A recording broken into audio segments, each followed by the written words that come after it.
Namaskar. In this episode of Dil Se, we'll be talking about the Indian economy. Now, I personally believe that any policy prescription in the context of the economy must aim at ensuring that those living at the bottom of the pyramid are empowered. In other words, they get more money into their pockets so that they can spend more, and it's the majority of them spend more, it will fuel the economy. But we're living in a world in which governments want to proclaim they have done wonders. And you know how fast the Indian economy is growing. It's growing at 6.5% in 2025. And they're saying that, look, it's the fastest growing economy in the world. But they always tell you the half-truth. The truth really is that really makes no difference if it's the fastest growing economy in the world. What are the policy prescriptions that have empowered people at the bottom of the pyramid? We all know that 800 million people, that is 80 crore people, are living on food subsidies. They don't have any power to invest, any power to ensure that their lives get better. Schooling is expensive. And where it's not expensive, there are no teachers. Healthcare is expensive. Healthcare is not available to many.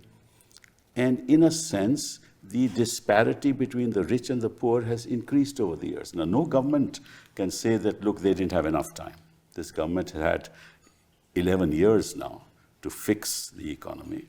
And yet, the fact of the matter is they only talk about $5 trillion, which also they've not reached. They talk about 6.5% or 9.3% and the fastest growing economy in the world. But what is the per capita income of our people? Even that doesn't tell you the whole story, because even per capita income depends on, the rich earn, for example, in a family of 5. If one person is earning 1 crore and the others are earning 50,000 each, the per capita will be 1 crore plus 2 lakhs divided by 5. So the per capita will be high. But the fact of the matter is that 4 of the 5 members of that family will be poor. So that also doesn't tell you the entire story. But even with per capita, in the BRICS countries, we're the lowest per capita, $2,888, I believe, per person. As compared to South Africa, which is around 6,000, Brazil, which is about 10,000, China, which is about 33,000. So what has this country done about the economy? And I'm sorry to say that, at least that's my own feeling, that they don't really care. They are interested in propaganda. They're interested in telling half-truths to this country. So today is an opportunity for us, and I'm with 3 extraordinary people, to find out what the truth is. Thank you very much, Dr. Sen, for being with me today. Pleasure. And what can I say about you? You're an economic statistician, MA Economics from George Washington, PhD from Johns Hopkins. You taught at Johns Hopkins from 77 to 83. You did research with ICRIER, 83 to 1987.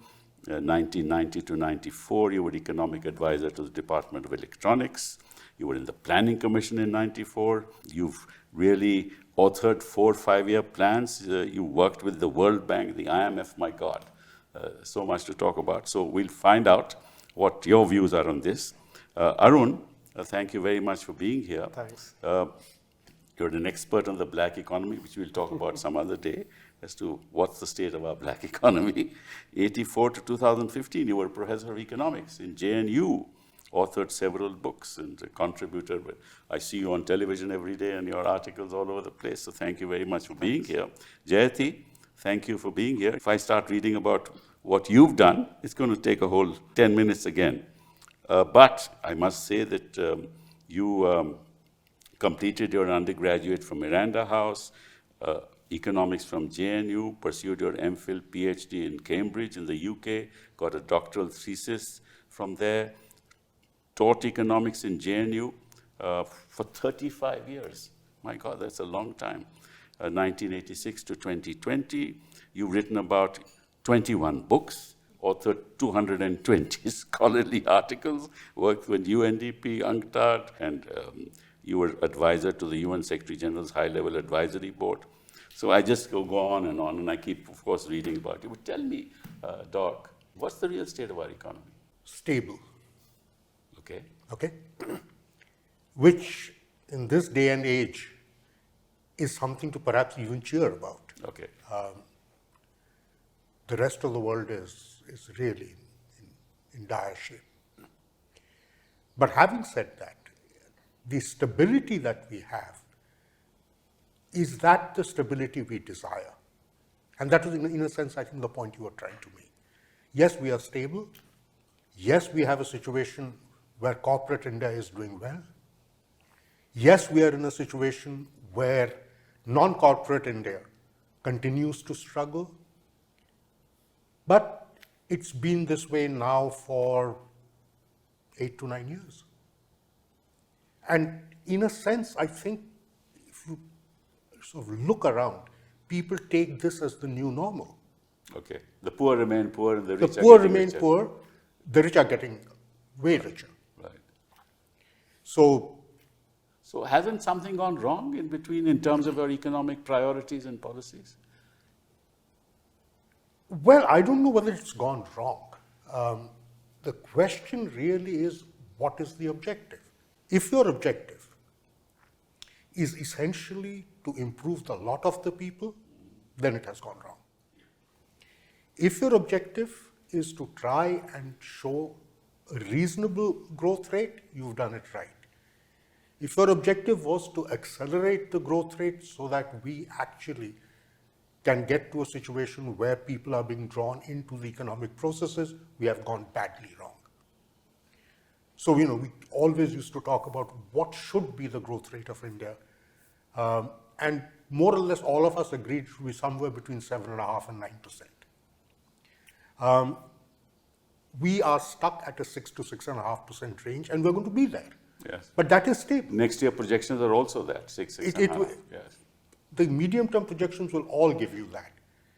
And I don't see any upside on it. Downsides I can see, but upside I'm not seeing it. But if they had different policy prescriptions, I mean, have they done enough with policy Well, prescriptions to presumably change the dynamics of the nature of our We'll economy? be getting into that in the course of the conversation.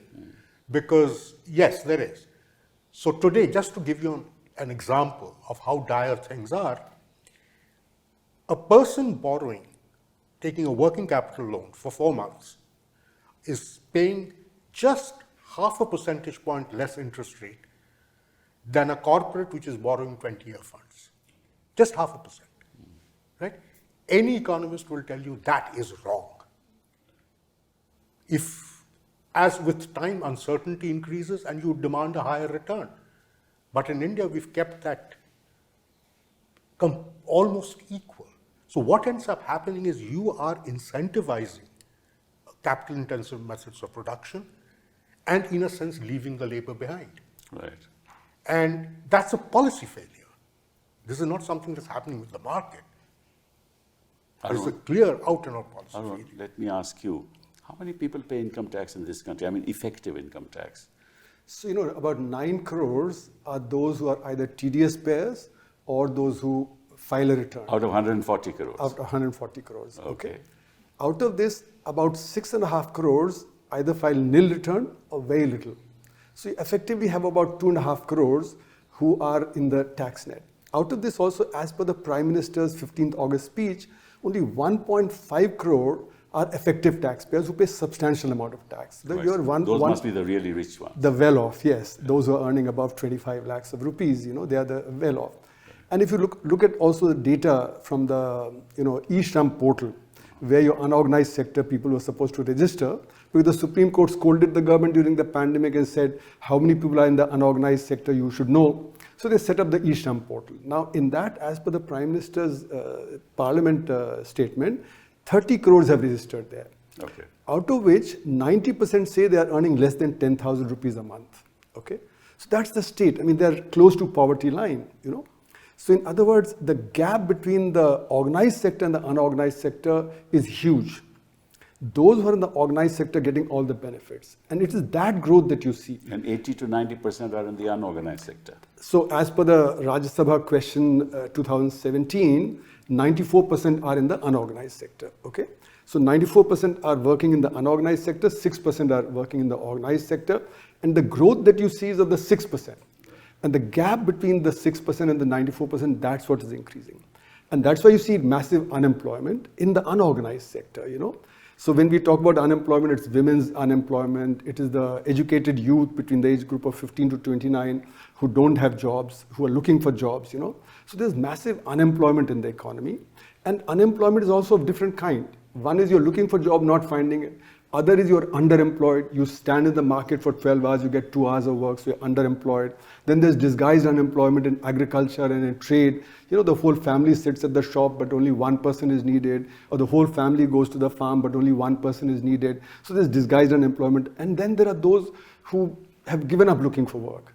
So the labor force participation rate in India is very low compared to other big countries, So that means that means less people working, so therefore the family has to have more people being supported by the person earning. So this gap between the unorganized and organized is huge, and that is what is creating the problem. And that's why my argument is that GDP data is incorrect. Because you see, the unorganized sector data comes with a time lag. For the quarterly data that comes, you assume that the unorganized sector is growing roughly at the same rate as the organized sector. Now that may have been true before the demonetization, but demonetization affected the unorganized sector. Next year, you again had a shock of GST, and third year you had the NBFC shock, and then finally the 2020 shock was the lockdown, sudden lockdown. So because of these shocks, and the methodology is that you project from the previous year into this year. Right. Now, if you're projecting from the previous year into this year when the shock is there, then obviously your data would be incorrect, and then you project further from that, then you use the benchmark estimates. Benchmarks were created before the shocks came, so you needed to correct that. So my argument is that the rate of growth is not 6.5%, but it's more like 2.5%, because the 6.5% is the rate of growth. That's another controversy. Yeah, the rate of growth of organized sector is 6.5%, what you see. But the unorganized sector... The reality is people at the bottom of the pyramid are the ones who are suffering. And you can see example like, say, the trade sector, which is the second largest employer. E-commerce is growing at 20-30%. So the neighborhood stores are going down, and neighborhood stores are labor intensive, e-commerce is capital intensive. Similarly, you see that in the FMCG sector, you see that in the leather goods sector, you see that in the pressure cooker sector.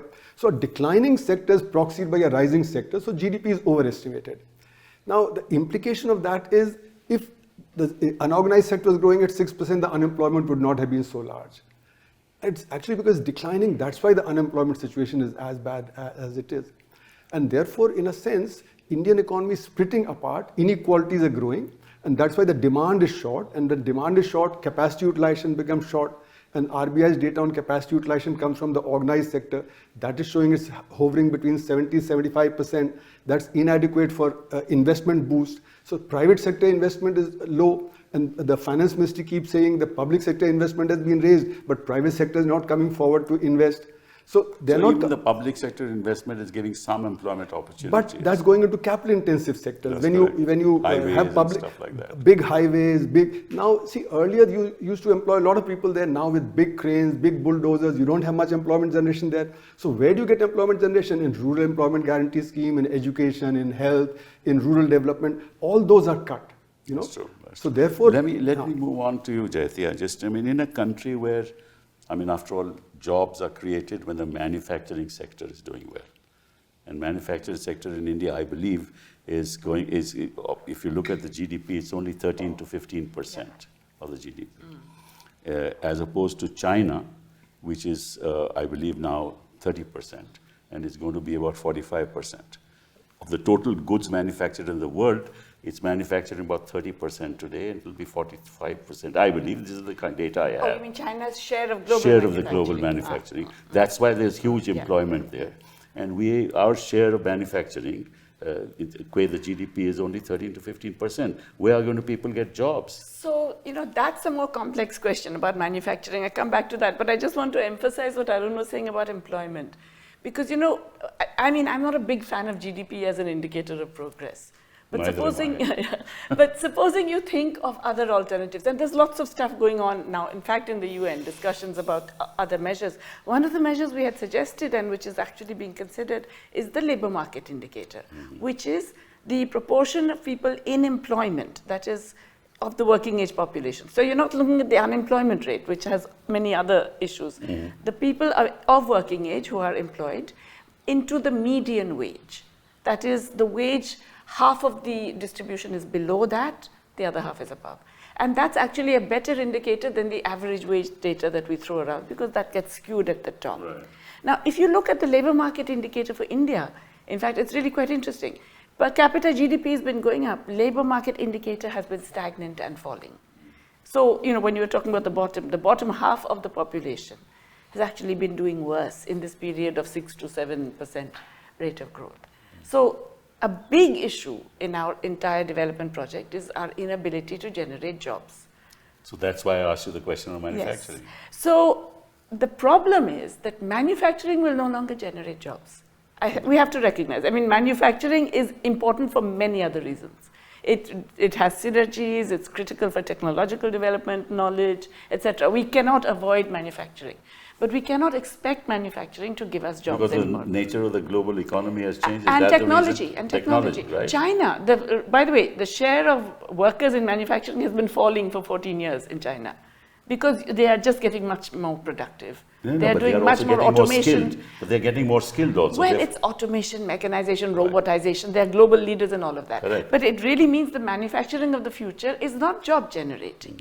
Okay, so we have to recognize that, but therefore think of other ways of generating employment and good quality employment. How do you do that? Well, two obvious things. We are among the worst under providers of basic public services. Okay.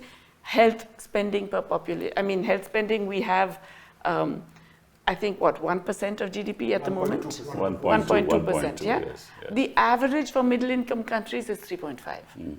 For middle income, I'm not talking about the other countries which have higher It proportions. is actually 9%. In Brazil, it's 11%. That's correct. Thailand, it's 8%. So, we are way below.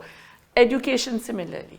And so basically, these are all employment generating activities with very high multiplier effects.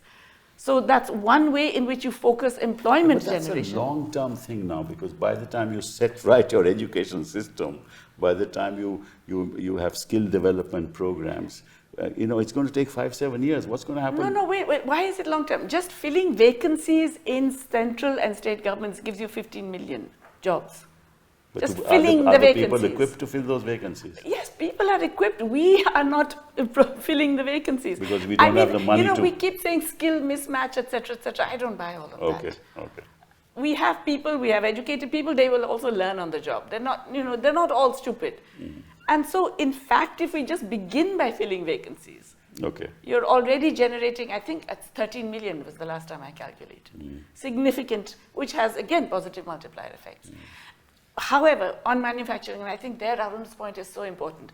You see, it's not, the crazy thing that has happened over the last, let's say 10, 15 years, is that it's not just corporate sector, but within the corporate sector, there is such concentration.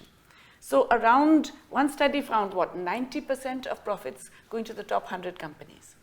Corporate profits. Now, corporate has already got way ahead of all your MSMEs, right? But then within corporate, there is this massive inequality as well.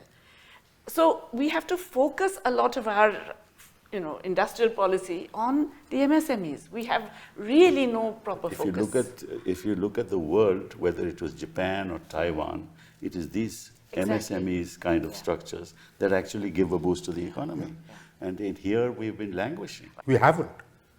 There was a time when the MSMEs were the leaders in our growth. That's what I'm saying now. The 2000s. Yes. But after the series of shocks that Jyoti talked about, it all tanked. Right? The question is, what are you doing about it? Exactly. So let's ask. MSME has to be divided up between the micro, small and medium. Small and medium are 6 lakh units roughly, and micro are 6 crore units, and large are 6,000. So there's a factor of 100 between them. And it's the micro units that employ 97.5% of the MSME, this thing. Do they have access to capital at low interest? Very low, very little capital, and very little access. So it's the micro sector which has to be revived, because that's 97.5% of the employment of the MSME sector. How would you give loans to them when there's no collateral? No, so then how does that happen? Let me put it to you very bluntly. It's not going to happen in the banking sector with our banking laws. All right? But these people are getting funds, and they're getting it from money lenders. Oh, yeah. Okay. Right? Okay. Now, the question is, how should you look at money lenders? And we've all grown up with the mindset that money lenders, by definition, are bad people. Bloodsuckers. They are bloodsuckers. Yes, they are. They are. But the point I've is, seen some without of them in them, court. the micro sector would be dead. Yes. Right? You can't duplicate that in the formal system. Formal systems will have rules which will effectively prevent it. Nobody's running. So the question is, how do you look at money lenders? Well, the Reserve Bank of India for NBFCs controls the rates of interest. Yes, right? absolutely. So you can have a legislation which does that. Yeah. No, but these are beyond the But this is NBFCs beyond. also. These are beyond, these are outside But of you have any legislation in West Bengal, and I know, where even private sector lending is controlled. Yeah. So you can do that. So in No, our- you could. But by doing that, are you really achieving the purpose? That's I the don't know. question. Let's find So out if there's a solution. In, That's No, no, all. I mean, in our analysis, what we did was we said for the micro sector, Hmm. individually they can't form groups. So say like Yeah, in you Bhadoi, can. you have carpets, Okay. in Seychelles Karanji, you have textiles, in Okay. Khurja, you have pottery, etc. Form their cooperatives. And through cooperatives, then you get loan. And technology is very crucial. They have to upgrade technology. Yes. For that, government has to provide it. So the three things, marketing, technology, and finance, if you form cooperatives. And there are these clusters that are developing. Which So it's, through that it's clusters- in other sectors of the economy, we have that. So No, cluster- and cooperatives are the way to go. Yeah, They, right, that right, is really the only way. And this government has paid no attention. No, it's No, dropped it's, off the it's the radar other worse. completely. No, I know, it's worse. It's The worse? cooperative sector and industry has been taken over by our home minister. Oh. And there's a reason for that. So in other words, you're not just ignoring cooperative sector, you're actually destroying it. Okay. So like Maharashtra cooperatives, in the sugar cooperatives, etc. No, we know that, We know what happens. Cash cows. So we have to really formalize these cooperatives in such a way that there's no But concentration. And- Arun, cooperatives are controlled by politicians. We all know that. Maharashtra, the sugar lobby is all controlled by politicians. Yes. The cooperatives all controlled. But we have to try something. If we don't try something, we are not going to get anywhere. If you try something, you should have a government which looks at people, implements policies that are people-oriented. Yes. This Absolutely. government looks at policies which is industry-oriented, which, big Not only conglomerates industry, oriented. but crony capitalist oriented. That's true. And that's where the investment climate is getting destroyed because, out of the 250,000 high net worth individuals, roughly 50,000 have gone abroad because they are worried that they will get taken over, by the favorites. And therefore the investment climate is bad, not only because of demand, but also because of the fear. So people are going abroad rather Even than investing FDI, here. this time the FDI this year, The net FDI. Yeah. Net No, FDI. the net FDI. net FDI. No, but there's a story in that, right? So if you look at gross FDI, it's actually gone up. Yeah. But outflow Gone up has further. shot up. Yes. Short flush. So the net FDI has come down. Yeah. 96% The question that somebody should be asking is why has so much FDI simply upped and left the country? I'll tell you, ED, CBI, income So the tax, climate, yes. right, retrospective, Yeah, exactly. all that. Yeah. Why would people stay here? But this is the legitimate question. So you look at the newspaper reporting. Net FDI low means people aren't sending money here. The fact of the matter is gross FDI has gone up. People are sending, but people who have come here have gone back out. Right. And people who are here are different also story. going out. Yes, exactly. Yeah, it's a different story. So this crony capitalism is really killing the investment. Okay, now the Prime Minister talks about Make in India program. Where has the Make in India program taken us? It's a failure. No, I mean, I don't think Absolute there's any failure. question about it, that it's a huge Well, failure. yeah, manufacturing was the focus, and Exactly. the share of manufacturing in GDP has actually dropped. We are 13% now. Yeah, it's gone down by 3.5%. Correct. So then Make in India is a failure. So the only thing we make in India are a propaganda. Yeah, we're very That's good the at only that. thing we're very good at that. Vishwaguru propaganda. yes. That's what Make in Yes. India is in this country. But you see, if they had instead had a focus on MSMEs and category specific, sector specific, cluster specific, you could have actually achieved quite a lot. It's not something impossible. But how can you possibly have, that kind of policy prescription when through electoral bonds you take money from big people. Now, at some point, there has to be a payback. So, all the big projects. Well, yes and no. But remember, one of the first things that this government did in 2014 was the Mudra. And the Mudra loan was not a bad idea. Yes. Designed terribly. Designed terribly. Oh, I see. Just tell viewers as to why it was designed terribly. The way it was designed, the rules governing the Mudra loans, firstly, they were forced onto the banks. Kicking and screaming, banks don't like it at all. The second is the rules were such that to actually access the Mudra loan was extremely difficult. And Now, they I've were been really on small, the- like drops, 30,000. I'm on the board of banks. Okay. And one has seen what has been happening to these Mudra loans. The Mudra loan has, so what happens is you lend to small industries who are already your customers, you would have lent to them anyway, except you tell them, please don't take it from a regular working capital window, you take a Mudra loan instead. So you're meeting the targets, right? But not really achieving the purpose, which is to create new MSMEs. Right? So it was badly designed, but at least the thought was there. Okay. Second, when was it? Couple of years back, 2-3 years back, they guaranteed working capital to MSMEs. The government guaranteed it. Yes, guaranteed, yeah. Again, not a bad idea. But never worked on the Question: ground. has it worked? No. So you've I got a sequence of recognitions without effectiveness. think we have to split up the MSME into micro separate and small and medium separate. Because small and medium takes all the benefits, whatever you give for MSME, and it's not going to the micro sector. It's the micro sector and the small sector that you want to revive. And GST has affected the small sector and the micro sector terribly because they are outside the input credit. Okay, they're not part of GST, so they don't get input credit. So their costs have not fallen, but the large scale costs have fallen. So in competition, demand is shifting towards the organized sector. So we need to reform GST and make it is a last point tax. It can be collected simply at the last point. We don't need to collect it at 100 different stages, which complicates it. Or have a refund. Or have a refund. Or have a refund But process. even that will But then require the small ones get administrative. excluded from the Administrative refund process. problems will be there. Na? So basically, if you do a last point tax, it is a last point tax, implemented at the last point, that'll free up the small and the micro sector from all this problem of the organized sector finding its cost decreasing, but their cost remaining the same. So demand is shifting. So we've been arguing that we need reform of GST. We need to separate the micro from the small and medium so that the micro can be targeted specifically, and that through the cooperatives. Whatever be the political problems of cooperatives, etc., if you are able to do that, build those. You've done it in milk, you've done it in some sectors of the economy. So some sectors have succeeded. You can, but you can succeed if you have the will. But Kutumbashri in Kerala is focused on micro, and it's a federation of self-help groups, but they have moved well beyond just managing credit to production. They have associations for coir production, for actually farming, and for a whole range of activities, and they're successful. Right. Well, I think this government has been very lucky. The agricultural growth this year was about 4.6%. 4.6%, which sort of brought that growth rate to 6.5. But Kapil, but for that, it would have been really agriculture disaster. experts say there's a problem in measuring the agriculture's contribution to GDP also.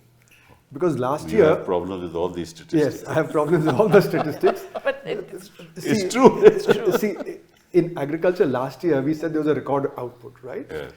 And still, we then banned we put stock holding limits. Prices didn't fall. Then we banned exports. Prices still didn't fall. So why? Only unless the output wasn't what it was, the prices should have fallen. Prices didn't fall. Prices kept rising. So people have been saying from But at the agriculture same that there time, is- some people say that because of 4.6%, the consumption in the rural sector is actually fueling the economy. This is what the narrative is today. That look, the Where's the evidence? consumption in the rural sector has gone up. That's what Where's the evidence? they have said. That's what they say. So the consumption share in GDP has gone up a Gone up. little bit, That's right. That's But what they're there's a catch there.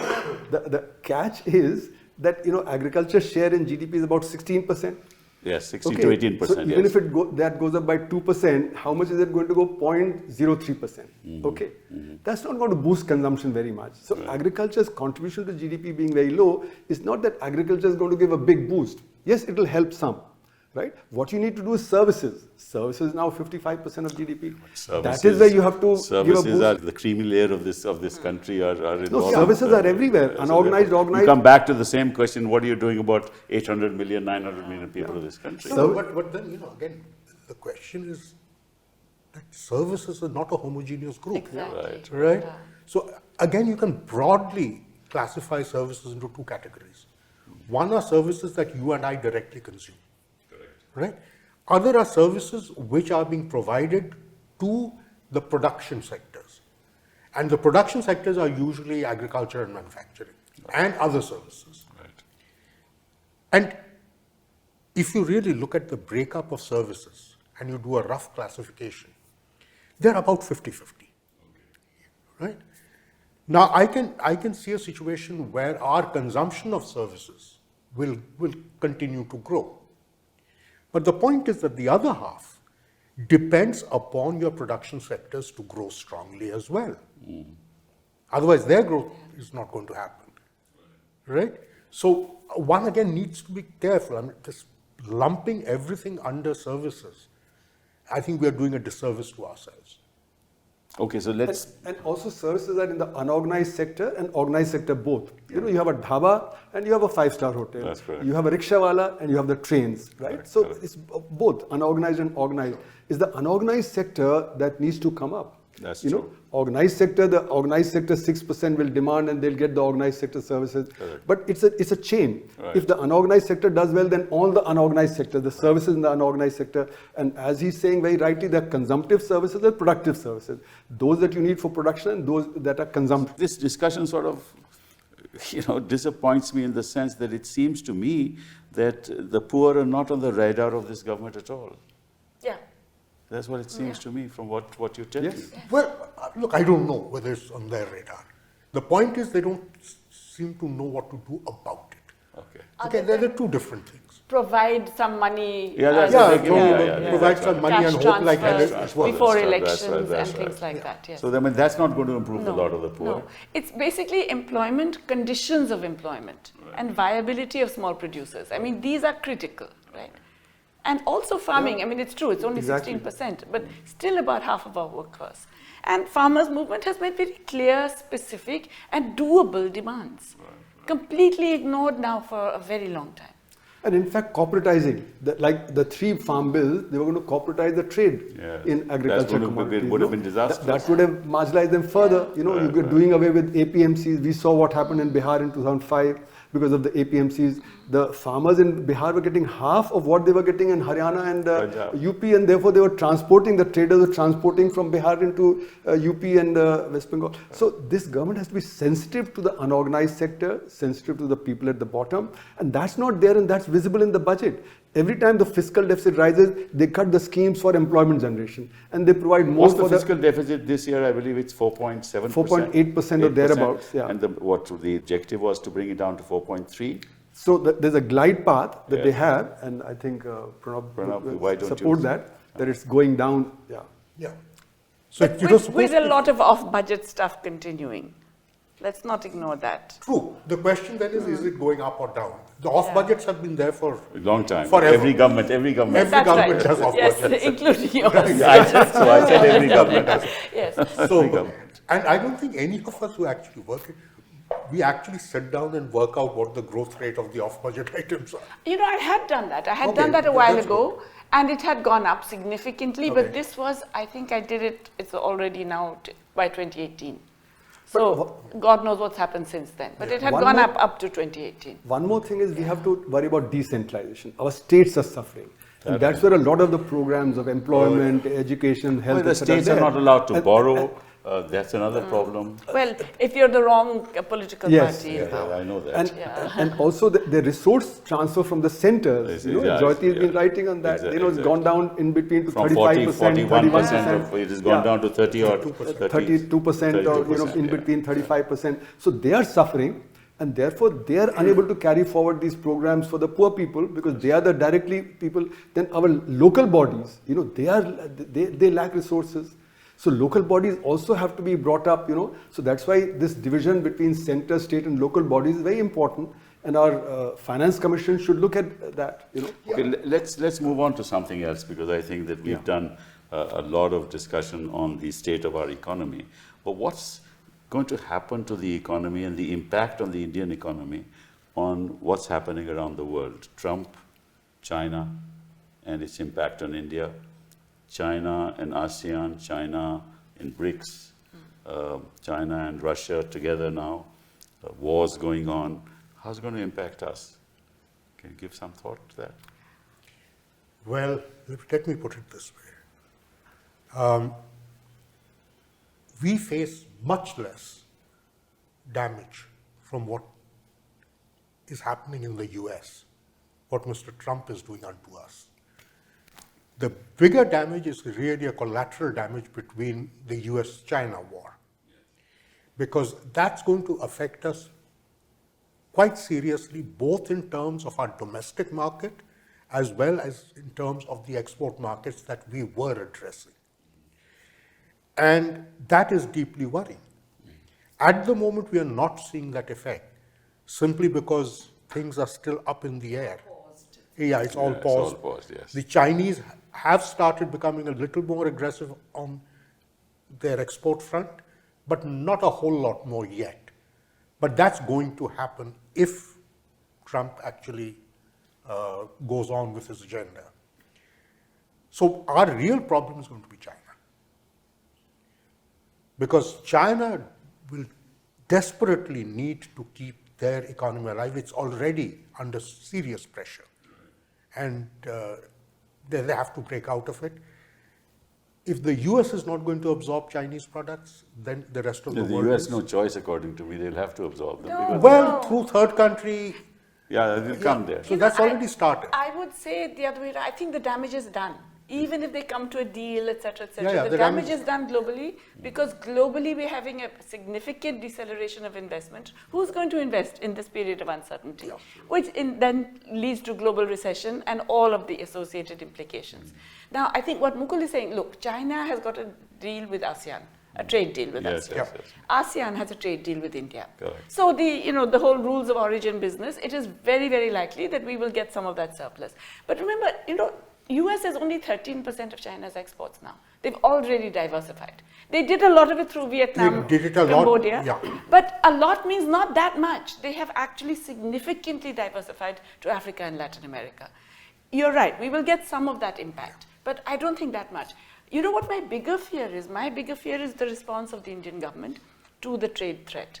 Because, I don't know which are the people who, according to Trump, kissed his ass and did everything, said we will do everything. But we do know that the Indian government was very anxious to strike a deal. And my fear is that the kind of deal we'll strike is not about trade. It's about things like Starlink, which we've already succumbed to. It's about things like further tightening of intellectual property, which will affect our pharma. It is about things like other FDI rules that would ease a lot of our dependence on defense equipment from the US. So my fear is that this uncertainty is going to cause the Indian government to give away a lot more than we can I hope afford not. to. What about they'll want their export of agricultural products? All export of agricultural products is definitely on their list. Right. I have concerns about how the government is dealing with this. They That's already my cut fear. Cut in the budget, some of the tariffs. Yeah. They're signaling to the US that we are willing to do that. And you notice with Trump, anybody who signals that they're willing to do something, then he extracts more. Anybody who stands firm, It's the then he's, typical bully, yeah. he's bullying. So China stood firm, so he's reduced by 115%. That's true, that's Canada true. stood firm, EU standing firm. So the point is, how much impact does all this have on the US economy? Because the US And economy, how much if it- leverage we have in the context but of we our have to look at, relationship with the see, US. the US with tariffs will face inflation and there'll be a decline in demand. So there's a possibility of recession. First quarter that it declined. But if there's a recession and a price rise, it's like a stagflationary situation. Other countries, if they get to an agreement that they don't do dumping on each other, and they don't increase tariffs, because if everybody does dumping, everybody will increase tariffs, and then there'll be a global trade war, and there'll be a long-term recession. Yeah. So if everybody agrees, China agrees, we don't do dumping, but because there's a space, because what India was exporting now can be exported to China, what China was exporting can be exported to EU, because now the EU is not doing it. So if we all agree and they open negotiations with EU, They've opened negotiations with Japan, Korea, and Southeast Asia, and also written to India. If we all agree not to raise tariffs and increase this thing, we will be affected less, America would be affected much more, and therefore America would be forced to withdraw.